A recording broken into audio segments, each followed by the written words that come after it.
Bonjour à tous, bienvenue sur cette émission. Je vous invite à découvrir ma dernière lecture,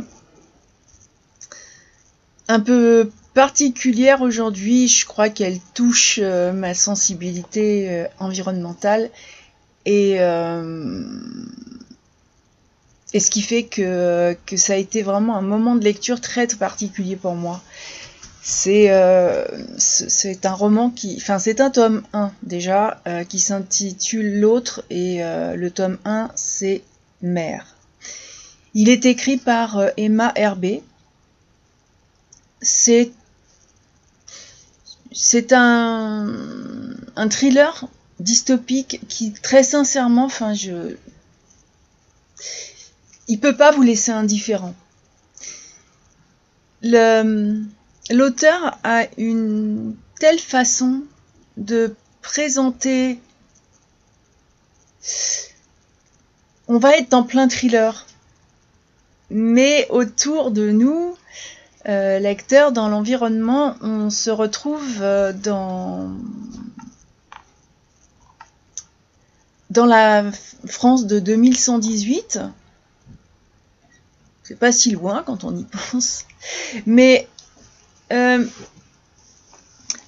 la dystopie est une chose et le thriller vous embarque. Et j'ai apprécié cette lecture parce que bon, c'est pas quelque chose de profondément. Enfin, c'est vrai que c'est pas une leçon de morale environnementale. C'est vraiment un thriller. Et par contre, la façon de poser elle pose son environnement. Il n'y a aucun jugement sur rien du tout. Mais n'empêche que moi, à chaque fois que je découvrais quelque chose dans ce paysage, ça titillait ma réflexion quand même. L'ouverture du roman, en plus, est très très directe. Moi, je suis immédiatement rentrée dans la vie de Anne, parce que c'est le premier personnage qui entre en scène, et tout de suite rentrée dans ma lecture. Vraiment, franchement, il n'y a rien qui m'en a sorti. Et dans l'environnement, parce que euh, on découvre Anne, et puis c'est un personnage qui est en harmonie, ou tout au moins très bien intégré dans le monde qui l'entoure. Et ben moi, j'y ai ressenti un profond malaise. Je me suis dit, je voudrais pas habiter là, quoi. Enfin, Anne, elle se rend à l'hôpital et donc elle prend le bus, et pendant le trajet, la romancière nous invite dans ce fameux univers où je pourrais pas vivre. C'est celui de ce qu'elle imagine, de ce qu'on peut devenir, donc le côté dystopique. Mais c'est très étrange, hein. C'est un voyage en bus, donc la mère se rend au chevet de son fils qui vient d'avoir un accident. Le trajet est long et permet à l'auteur, à travers sa plume, de présenter autant ce qui se passe dans ce bus que ce qui se passe autour, que de présenter le personnage. C'est très bien écrit, très bien présenté, ça coule tout seul. C'est d'une fluidité extraordinaire. J'ai été vraiment étonnée. Et comme je l'ai dit, Anne, on la ressent tout de suite, et d'ailleurs c'est expliqué, elle a eu la volonté d'être bien intégrée dans cette fameuse société. Elle s'est mise loin de la misère et on ressent immédiatement chez elle la crainte des sans-abri. Elle est dans un quartier résidentiel qui en est éloigné, mais justement dans ce trajet en bus, elle en aperçoit par la vitre. Et c'est là qu'on découvre tout cet environnement. Dans la ville, la température qui est élevée mais où on parle pas de réchauffement. En fait, on parle pas de réchauffement climatique. Pour Anne, c'est tellement logique et normal que ça va pas la déranger. Il y a une grande période de l'année où ils sont obligés de porter un masque purificateur en sortant de chez eux, et tant l'air est pollué. C'est présenté comme quelque chose qui est tellement classique, tellement normal. Mais moi qui ai déjà eu des difficultés quand on nous l'a un peu imposé dernièrement, ben c'est vrai que c'est... Ah oui, ça m'a touchée. Je me suis dit, oui, on peut en arriver là. Et c'est pas forcément si loin pour moi, donc voilà. Il y a aussi autre chose, parce que Anne, dans sa réflexion, c'est sa réflexion qu'on découvre, bon bah il y a l'alimentation qui rentre en ligne de compte, et Anne se contente de bouillies nutritionnelles qui, d'après elle, apportent tous les nutriments dont elle a besoin. Ça m'a fait un peu penser à ce qu'il mange dans le film Matrix, pour ceux qui l'ont vu. Il y a plus le côté grand restaurant de cuisine française. Mais pour ce personnage, c'est très bien, en fin de compte, de manger ça, parce que comme ça, en gros, elle s'embête pas. Pour elle, elle a tous les nutriments qu'il lui faut. Et franchement, je me suis dit,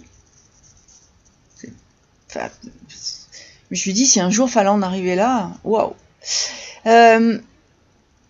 Parce que il est aussi possible d'acheter des aliments. Alors des aliments hors sol, il y a plusieurs. C'est marrant parce que l'auteur développe les 3 catégories de possibles nutrition, qui sont pas du tout... on les imagine pas en lien avec le thriller, et n'empêche que... alors, on peut acheter des aliments qui sont hors sol, ce que j'appelle moi hors sol, mais la population... Il y a aussi une nourriture dite de campagne, mais le prix en est vraiment très élevé, et c'est pas dans la possibilité de tout le monde. J'ai l'impression que faire la cuisine, c'est aussi sorti des mœurs. En tout cas, Emma Hervé pousse quand même son lecteur dans une certaine réflexion. C'est mon avis, celle de notre avenir. À travers ce trajet en bus, avant vraiment de plonger dans le mystère, dans le suspense, ça pourrait être une introduction, mais non, c'est plus une présentation de l'environnement et des personnages, et c'est magnifiquement, pour moi, c'est vraiment mon point de vue de lectrice, c'est quelque chose de magnifique autant qu'affreux, je crois.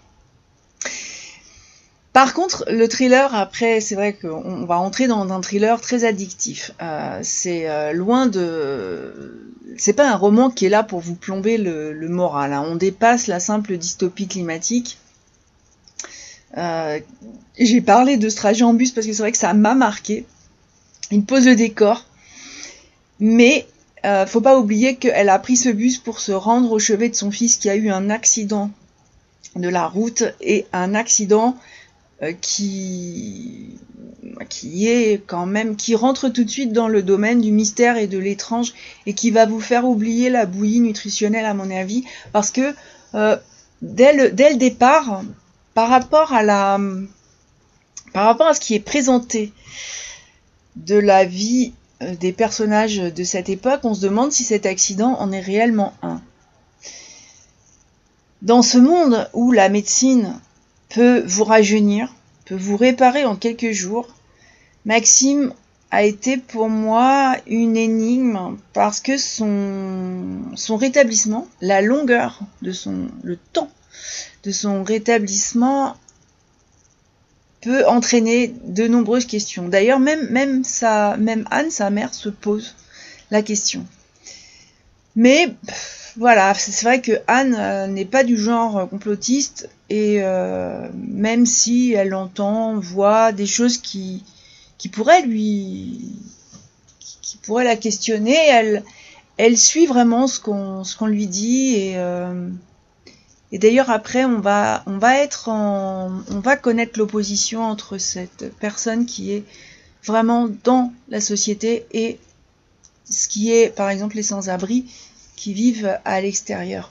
La convalescence pardonnez-moi. La convalescence de Maxime est aussi prétexte à nous faire découvrir les 3 principaux protagonistes de ce premier opus. L'enfance de Maxime, et puis toutes ses nombreuses qualités, parce qu'il répare des tas d'objets, et le fait qu'il revienne au domicile de sa mère pendant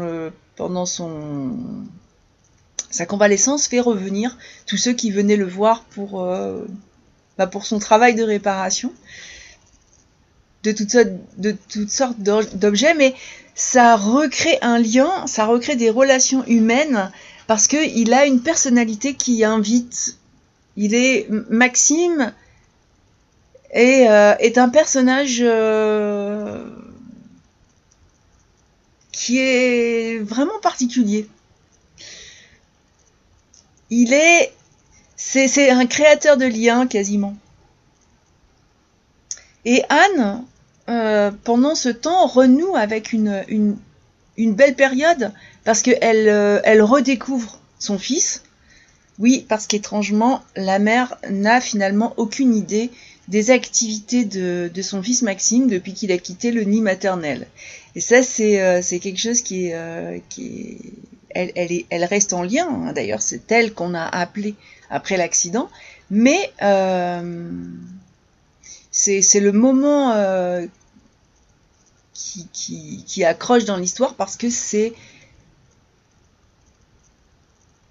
pour le lecteur, c'est une enquête addictive qui se met en place très progressivement. C'est progressif, mais on sent des petites choses qui posent question. Alors, je ne vais pas rentrer dans d'autres détails parce que sinon, je vais vite. Enfin, je pourrais très rapidement spolier et c'est dommage parce que c'est vrai que l'écriture est subtile.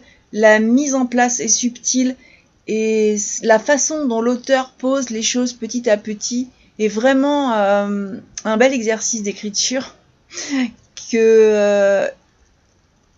provoque un réel plaisir de lecture que je ne veux pas vous enlever. Là, je me suis dit dystopie, point d'interrogation. C'est souvent ma question quand je découvre ce que d'autres peuvent écrire sur ce qu'ils imaginent de notre monde à venir. Parce qu'à ce jour, si vous avez un animal de compagnie, moi par exemple j'ai des chevaux, j'ai eu un chien, j'ai des chats, Eh ben l'humain identifie ces animaux grâce à une puce. Pour les chevaux, on dit un transpondeur, parce qu'en plus, ils ont 2 numéros d'immatriculation. C'est rentré, on est d'accord que c'est rentré dans nos mœurs. Vous prenez on va prendre l'exemple du chien. Mon chien venait de la SPA. Il avait un transpondeur. Et c'est lisible par tous ceux qui ont le lecteur. Et à partir du moment où on lit le transpondeur ou la puce, on sait immédiatement qui est cet animal. Et c'est l'homme, faut quand même oublier, je sais pas si vous y songez, que l'homme est aussi un animal. L'animal humain pourrait peut-être un jour lui aussi dépendre entièrement d'un implant dans son poignet. Dans l'univers qui est présenté par l'auteur, les sans-puces sont exclus de la société. Ce sont des sans-abri, ils n'ont aucune protection de santé, ils sont rejetés par ceux qui sont pucés. Ça crée... comment dire, j'ai des ressentis... je vais pas développer sur la puce. Je vous laisse découvrir dans votre lecture tout ce qui... Enfin... toute cette puce, d'ailleurs. Parce que, ouais, sans puce, on est vraiment dans l'exclusion totale. Et cette société qui...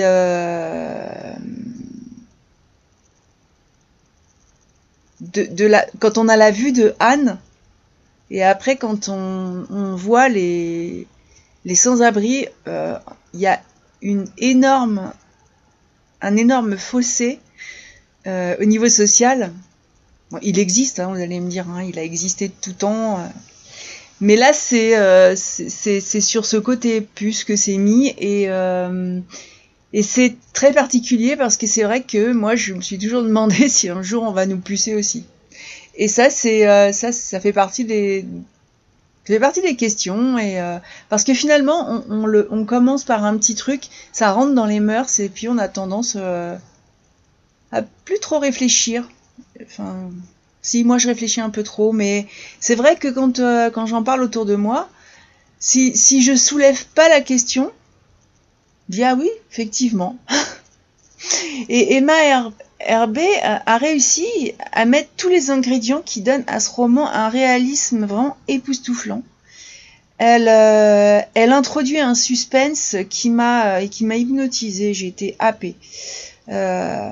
Cette société qui peut sembler vraiment adaptée aux modifications climatiques et où les citoyens sont protégés,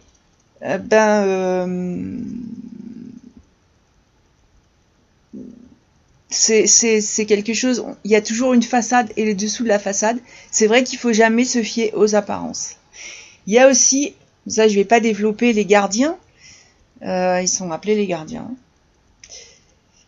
qui veillent, et quand ils sont présents, l'ambiance se révèle beaucoup plus répressive qu'il n'y paraît.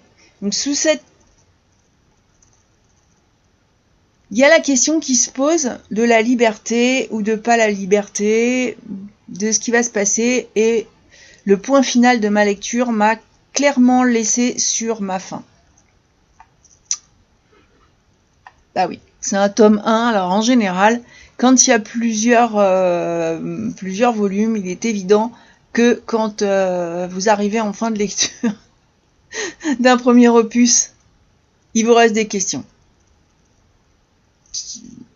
Donc, j'ai découvert avec grand plaisir que Mère n'est que le début. Le tome 1 est déjà le tome 2, est déjà disponible, et je vais le préciser, même si c'est pas forcément utile. Moi, je l'ai déjà glissé dans ma wishlist. Il rentrera dans ma palle certainement très prochainement, parce que ma curiosité, ma soif de connaître le devenir justement de ces personnages auxquels on s'attache. J'ai fait leur connaissance. Là, c'est vrai que c'est un premier opus très bien fait, qui présente un petit peu tout. Mais moi, je peux pas laisser ma soif de découvrir inassouvie, donc je vous donne rendez-vous pour le tome 2. Je n'ai pas de date précise, mais en tout cas, c'est un merveilleux moment de lecture, et je tiens à remercier très sincèrement Emma Herbe qui m'a proposé cette lecture. Je serais passée à côté parce que c'est vrai que c'est pas quelque chose qui est en tête de tout, donc et ça aurait été vraiment dommage. Donc comme quoi, c'est toujours super sympa de rencontrer des auteurs qui sont indépendants, des auteurs qui sont pas forcément mis en qui n'ont pas la valeur qu'ils méritent dans les librairies. Et c'est vrai que par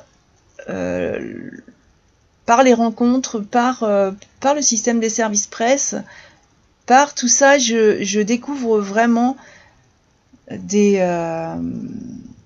auteurs qui sont fabuleux et qui sont de belles découvertes. C'est une surprise, c'est toujours une surprise, on ne sait pas trop à quoi s'attendre, un auteur qu'on ne connaît pas. Moi j'ai eu une longue période de tendance à m'enfermer dans ma zone de confort avec des auteurs connus et attendre la sortie, et au final, je suis très contente d'avoir testé autre chose, parce que c'est vraiment magique, et je vous invite à découvrir ces auteurs. Vous pouvez retrouver d'ailleurs le roman dans la librairie du site. Je pense que je l'introduirai aussi ultérieurement quand j'aurai lu le tome 2. Je pense que je ferai en sorte de l'introduire dans la bibliothèque nomade de notre association. Voilà, donc bien sûr je vais vous souhaiter un très bon dimanche. Il me semble que c'est la fête des pères, j'ai cru voir ça quelque part. Donc bonne fête à tous les papas, passez une très belle semaine, et moi en tout cas je vous dis à la prochaine.